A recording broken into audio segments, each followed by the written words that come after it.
guys, so today I'm going to be doing something slightly different. I'm going to be taking the Neuris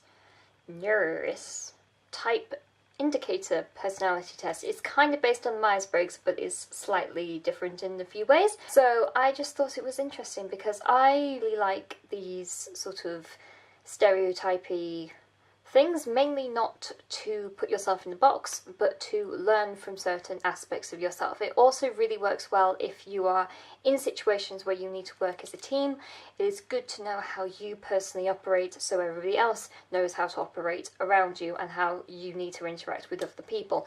We did this in my master's course just before a load of group projects, so we could judge what everybody was most suited for. I don't think this is a structure to live by and is sort of a guide to life, or taking us kind of like this overarching destiny that you have, but I think it's just an interesting thing to be thinking about. I will link in the description the actual test itself.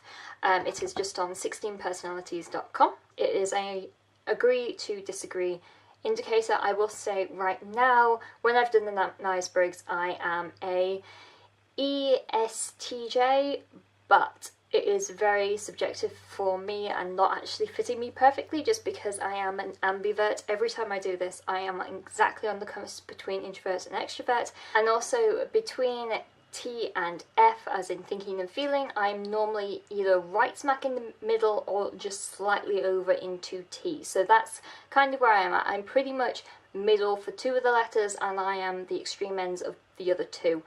Actually, not so much, actually. I think I'm some sort of like 40 to 50% one way or the other. I'm never sort of fully at one end of the scale, which, to be fair, is quite a nice way of working, but also means that I sometimes have to take these things with a pinch of salt, just because it's not going to fully describe me entirely, because those aren't actually letters that it takes into consideration. The ambiverts, for example, aren't taken into consideration for the Myers-Briggs. I won't go through all of the answers, even though it's meant to take me 12 minutes, but I will think you through a few, and you can look at all of my other answers if that's something you find interesting. Slightly, yes. You often get lost in thought or forget your surroundings. Not really. You try to respond as soon as possible and cannot stand a messy inbox. Half and half. I sometimes have slight, not anxiety, but if it's especially a important email I need to write, I do spend quite a long time agonizing over the exact way I'm meant to format the email, which can mean that just emptying my inbox can take me quite a long time. Again, I'm realising I'm already not putting myself fully in the extreme ends. I'm definitely somewhere in the middle. You feel superior to other people. Disagree. Sometimes I can be a bit of an arsehole to especially strangers who can't control their children. And therefore I feel superior that I know how to use birth control. Being organised is more important to you than being adaptable. Yes, love being organised. I'm usually highly motivated and energetic. Putting that on slightly agree. Winning the debate matters less to you than making sure no one gets upset. Slightly disagree. You often feel as if you have to justify yourself to other people. Agree. I feel like people tend to make false assumptions, put it that way. Make false assumptions about me. My home and work environments are quite tidy. You might not be in the centre of attention. Agree. You consider yourself more practical than creative. Again, I am a practical person, but then again, I use practicalities to be creative, so slightly disagree. People can rarely upset you. I wouldn't say upset me, but people sometimes make me rather angry.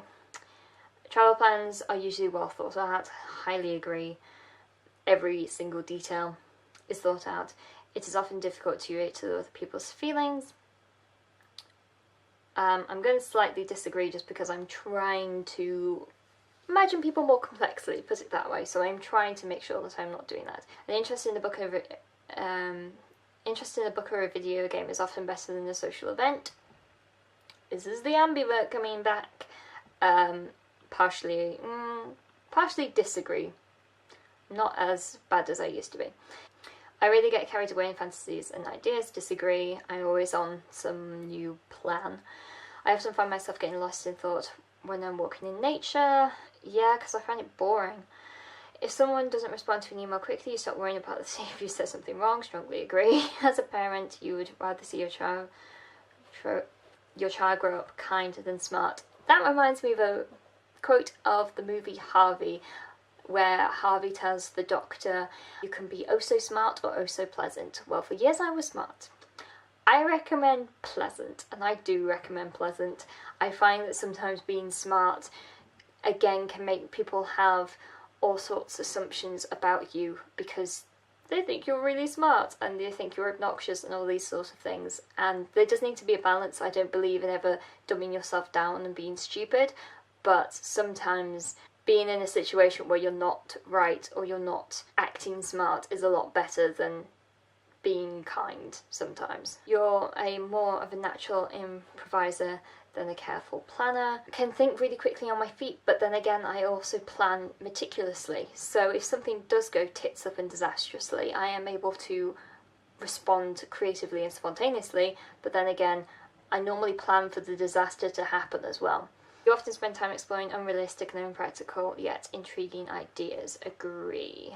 Even if it's to the detriment of my bank account. You'd rather improvise than spend time coming up with a detailed plan. Disagree. You often contemplate the reasons for human existence. Agree. Existential crisis. Time.